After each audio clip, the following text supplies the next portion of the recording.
Hello guys, मैं पीयूष अंसल आपका स्वागत करता हूँ आपके प्यारे से चैनल पीयूष क्लासेस में। सो गाइज, आज से हम स्टार्ट करने वाले एक नई सीरीज जो कि होगी कॉलेज रिव्यूज पर। ठीक है गाइज, तो थंबनेल में दिख ही रहा होगा कि आज हम किस कॉलेज के बारे में बात करने वाले हैं। आज हम बात करने वाले हैं GLA यूनिवर्सिटी के बारे में, जो कि है नंबर 1 यूनिवर्सिटी इन यूपी। ठीक है ना, प्राइवेट यूनिवर्सिटीज के अंदर। तो गाइज स्टार्ट करते हैं वीडियो बिना किसी बकवास के।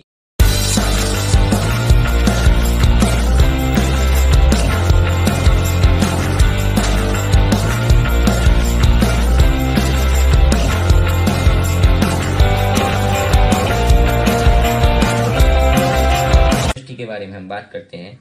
GLA यूनिवर्सिटी एक प्राइवेट यूनिवर्सिटी है, जो कि मैंने सबसे ऊपर लिख रखा है। ठीक है, जो मथुरा में सिचुएटेड है, यूपी के अंदर।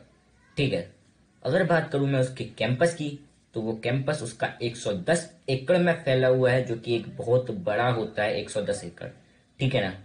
अगर मैं बच्चों की बात करूं तो उसमें 10,500 स्टूडेंट्स पढ़ते हैं। उसकी जो साइड है उस पर ये सभी जानकारी गिवन है। इस यूनिवर्सिटी को जो बड़ा बनाता है, खास बनाता है प्राइवेट होने के बावजूद, वो है इसकी नंबर 1 रैंक इन यूपी। ठीक है ना, तो ये नंबर 1 रैंक में है यूपी के अंदर, इसलिए ये यूनिवर्सिटी एक बड़ी यूनिवर्सिटी मानी जाती है, GLA यूनिवर्सिटी यूपी के अंदर। ठीक है ना। अब बात करते हैं इसके एडमिशन प्रोसेस की। तो गाइज, एडमिशन प्रोसेस की अगर मैं बात करूं तो इसके लिए आपको एक एग्जाम देना होता है। ठीक है, जैसा कि मैंने लिख रखा है यहाँ पर, admission to all courses except PhD कर और सभी कोर्सेज में एडमिशन होता है ऑनलाइन एंट्रेंस टेस्ट से। ठीक है ना, जिस टेस्ट का नाम होता है GLAET, यानी कि GLA यूनिवर्सिटी एंट्रेंस टेस्ट। ठीक है, तो इसके थ्रू आपका एडमिशन होगा इस यूनिवर्सिटी में। ठीक है, अगर आपको इस टेस्ट के बारे में और जानकारी चाहिए तो आप मुझे कमेंट बॉक्स में कमेंट कर सकते हैं, मैं उस पर अलग से वीडियो बना दूंगा। ठीक है, तो आगे बात करते हैं कि कौन कौन से कोर्सेज हैं जो कि इस यूनिवर्सिटीज में होते हैं। ठीक है, तो इस पे मैं बात करूं तो सबसे पहला है BTech in electrical and communication, जैसे कि आपको दिख रहा होगा। उसके बाद में आगे बढ़ता हूं तो BTech electrical and electronics, BTech electrical engineering, ये जो लिख रहा है यहाँ पे मैं चल रहा हूँ, BTech mechanical energy, BTech ME smart manufacturing. ऐसे ही बहुत सारे कोर्सेज हैं। एक स्पेशलाइजेशन कोर्स जो यहाँ पर है वो है BTech computer science and engineering. ठीक है ना, ये यहाँ का सबसे फेमस कोर्स एक मान सकते हो, जो इसमें सबसे ज्यादा प्लेसमेंट है, वो है BTech computer science and engineering. और बहुत सारे कोर्सेज इसमें हैं। आप ये सारे कोर्सेज देख सकते हैं, आपको कौन सा कोर्स करना है वो आप अपने हिसाब से देख सकते हैं। ठीक है ना। और ये जो पूरा फाइल जो है मैं उसको डिस्क्रिप्शन बॉक्स में डाल दूंगा, वहां से आप एक एक करके सब चीज चेक कर सकते हैं। ठीक है, तो आगे बढ़ते हैं कोर्सेज के बाद हम आगे बढ़ते हैं फीस स्ट्रक्चर पर। ठीक है, तो अगर मैं फीस स्ट्रक्चर की बात करूं तो फीस स्ट्रक्चर हर कोर्स के लिए अलग अलग डिफाइंड है। मैं बात करूं BTech के लिए तो BTech computer science, ECEE, ME civil automobile engineering, mechatronics engineering, इन सब का कोर्स 4 इयर्स के लिए होता है। ठीक है, तो इन सब की फर्स्ट ईयर फीस जो है वो है 1,58,000। गाइज, प्राइवेट यूनिवर्सिटी है इसलिए थोड़ी सी फीस हाई है, लेकिन अगर मैं बात करूं तो ज्यादा भी हाई नहीं है अकॉर्डिंग टू प्राइवेट यूनिवर्सिटी, क्योंकि बहुत सारी प्राइवेट यूनिवर्सिटीज में 1,58,000 फीस सिर्फ एक सेमेस्टर की हो जाती है। तो मैं फीस की बात करूं तो एक एवरेज मान के चल सकते हैं आप यहाँ पर। ठीक है ना। सेकेंड ईयर में थोड़ी सी फीस बढ़ जाती है और वो हो जाती है 1,61,000। सिमिलरली थर्ड ईयर में भी 3,000 रुपये बढ़कर हो जाते हैं 1,64,000। ऐसे ही फोर्थ ईयर में भी 3,000 रुपये बढ़कर हो जाते हैं 1,67,000। ठीक है, ऐसे ही हर किसी कोर्स के लिए अलग अलग फीस स्ट्रक्चर डिफाइंड है इसमें। BTech CS with IBM, BTech CS with DCS, ऐसे ही और सारे कोर्सेज के लिए, सबके लिए ये फीस स्ट्रक्चर डिफाइंड है। आप नीचे डिस्क्रिप्शन बॉक्स में इसका लिंक दे दूंगा, वहां पर जाकर अपने कोर्स चेक कर सकते हैं। जैसे कि इसमें BSc का भी कोर्स है, BSc ऑनर्स इन फिजिक्स, जो कि 3 साल के लिए होता है। फर्स्ट ईयर में 41,000, सेकंड ईयर में 42,000 एंड थर्ड ईयर में 43,000। ऐसे ही MSc mathematics, BSc mathematics, MSc chemistry, सभी कोर्सेज ज्यादातर इसमें यूनिवर्सिटी में आपको मिल जाएंगे। ठीक है ना। इसके बाद थोड़ी एक्स्ट्रा फीस होती है, question fees, examination fees, alumni association fees. तो वो जो है वो आपकी 6000 है एग्जामिनेशन फीस, एलुमनी फीस आपकी जो 1000 है, और 5000 है आपकी क्वेश्चन फीस मनी, सॉरी, ठीक है ना। तो ये सारी फीस आपको एक्स्ट्रा पे करनी पड़ेंगी एनुअली, ठीक है। इसके बाद बात करते हैं हॉस्टल के बारे में, हॉस्टल लाइफ के बारे में बात करते हैं हम जीएलए यूनिवर्सिटीज की, ठीक है। तो हॉस्टल जो है अलग अलग इसमें रूम्स हैं, उसके हिसाब से आपकी फीस है। जैसे कि मैं बात करूं ट्रिपल ऑक्यूपेंसी की, तो उसकी फीस है 50,000 पर ईयर। डबल ऑक्यूपेंसी की तो उसकी फीस है 60,000 पर ईयर बॉयज के लिए, ठीक है। मैं इसको आपको बता रहा हूँ, ये आप इस पर गौर फरमाए। और सिंगल ऑक्यूपेंसी की फीस है 65,000। Wing single occupancy AC available नहीं है, wing single occupancy non AC available नहीं है, ट्रिपल ऑक्यूपेंसी सेकेंड ईयर में अवेलेबल नहीं है, डबल ऑक्यूपेंसी सेकेंड ईयर में 62,000, single occupancy 67,000, wing single occupancy AC 92,000 and wing single occupancy non AC 72,000। इसी प्रकार गर्ल्स के लिए इसके बाद इसमें नीचे गिवन है थर्ड ईयर फोर्थ ईयर, ठीक है ना। इसी प्रकार थर्ड ईयर फोर्थ ईयर भी गिवन है। तो आप देख सकते हैं ये फीस स्ट्रक्चर है, ये भी आप जब मैं लिंक डिस्क्रिप्शन में दे दूंगा तो अपने कोर्स के हिसाब से देख सकते हैं। हॉस्टल का तो खैर कोर्स के हिसाब से मायने नहीं रखता, हॉस्टल का ये फीस स्ट्रक्चर है, ठीक है। मेस चार्ज की बात करूं, ये है आपका 34,000 पर एनम, यानी कि 1 ईयर के लिए आपको 34,000 पे करने पड़ेंगे मेस चार्ज। अगर मैं एक एवरेज लेके चलता हूं आपका हॉस्टल फीस का, तो मैं लेके चलता हूँ 60,000 फर्स्ट ईयर का। तो 60,000 अगर फर्स्ट ईयर का है और 34,000 आपका 1000 आपको पे करना होगा hostel plus mess charge 1 year के लिए, ठीक है ना। तो 94,000 per year hostel plus mess charge private university के हिसाब से ज्यादा नहीं है। ज्यादातर यूनिवर्सिटीज में 45 या 50,000 पर सेमेस्टर लिया जाता है हॉस्टल प्लस मेस चार्ज, ठीक है ना। तो वो प्राइवेट यूनिवर्सिटीज के हिसाब से ठीक चार्ज यहाँ पर लिया गया है, कोई ज्यादा चार्ज नहीं है। सभी प्राइवेट यूनिवर्सिटीज में हॉस्टल चार्ज फिक्स है, इतना ही होता है 90 to 1 lakh per year hostel plus mess charge, ठीक है। आगे बढ़ते हैं। हॉस्टल प्लस मेस चार्ज के बाद थोड़े रिव्यू लिए थे हमने बच्चों के, आखिर मेस का खाना भी कैसा है इसके अंदर। तो मेस के खाने में हमें पॉजिटिव रिव्यू मिले। ज्यादातर बच्चों ने कहा कि मेस का खाना अच्छा है, और अदर यूनिवर्सिटी से कंपेयर किया जाए तो मेस का खाना इस यूनिवर्सिटी का अच्छा है, ठीक है ना। तो अब मेस के बाद बात करते हैं हॉस्टल और मेस के बाद सबसे बड़ी चीज के बारे में, जो है स्कॉलरशिप। जो बच्चे बहुत पूछते हैं कि क्या कोई स्कॉलरशिप प्रोग्राम भी प्रोवाइड कराता है ये कॉलेज, तो इसका जवाब है हाँ, ये कॉलेज स्कॉलरशिप भी प्रोवाइड कराता है, और एक तरीके से नहीं बल्कि 2 तरीके से ये कॉलेज स्कॉलरशिप प्रोवाइड कराता है, जो कि बच्चों के लिए एक बहुत अच्छी बात है।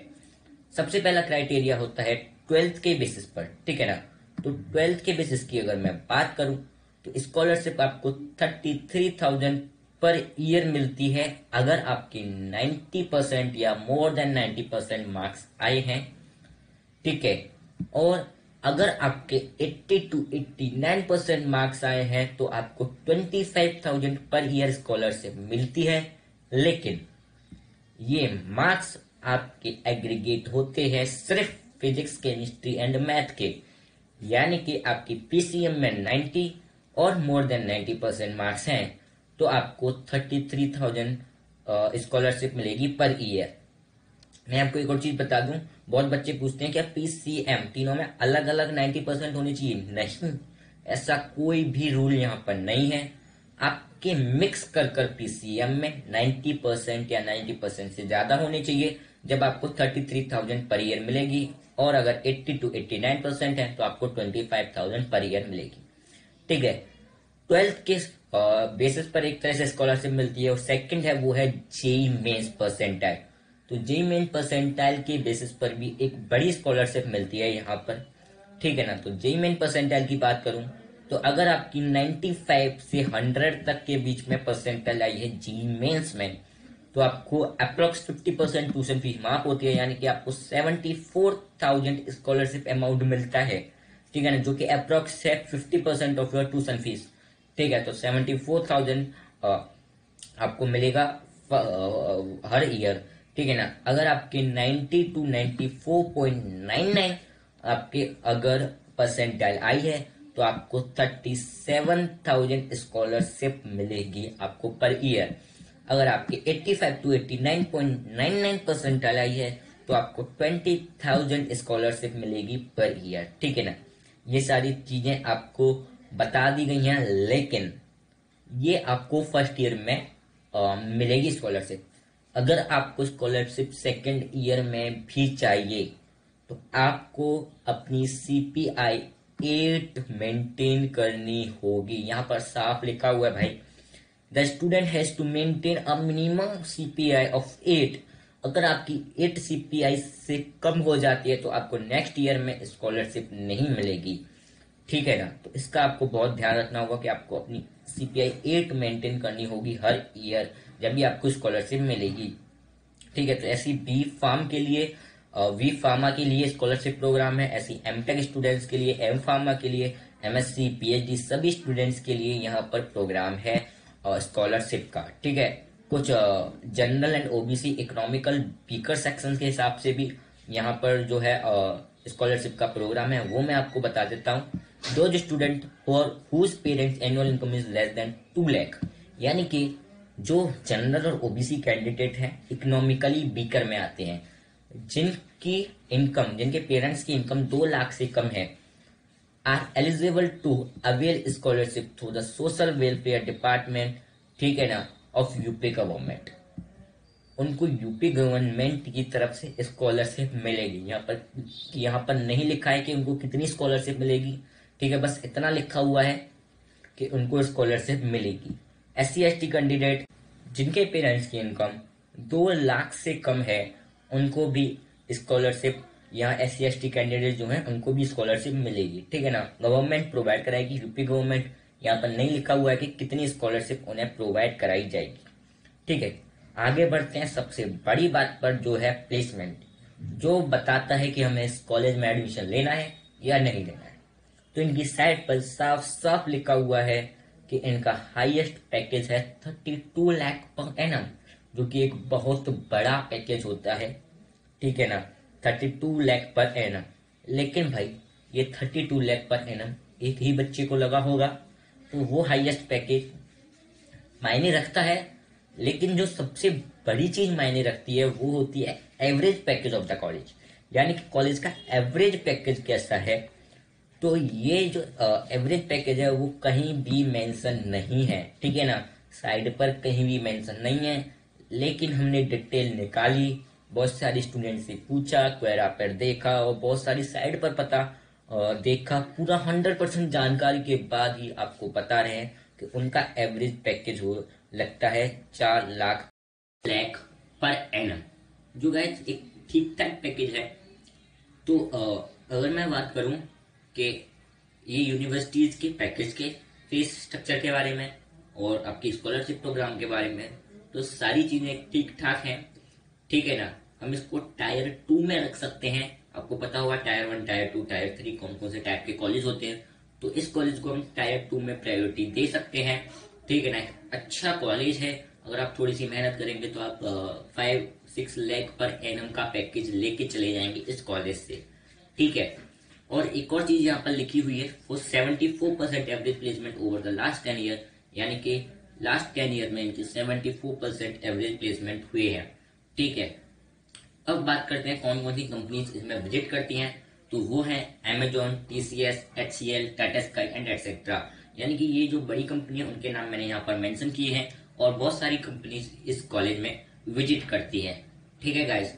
तो ये मैंने आपको GLA यूनिवर्सिटी का सब कुछ बता दिया है, ठीक है। कोई भी चीज अगर आपको जाननी है तो प्लीज कमेंट बॉक्स में कमेंट कर सकते हैं। आप हमें बता सकते हैं कि आपको किस भी कॉलेज पर वीडियो चाहिए, हम उस कॉलेज पर आपको वीडियो बना के देंगे, ठीक है गाइस। तो अगर आपको ये वीडियो अच्छी लगी हो तो प्लीज वीडियो को लाइक करें, चैनल को सब्सक्राइब करें, जिससे कि आपको जैसे ही और नए कॉलेज के पे वीडियो आए तो आपको वो सबसे पहले उसकी नोटिफिकेशन मिल सके। तो गाइस मिलते हैं नेक्स्ट वीडियो में, जब तक के लिए बाय बाय।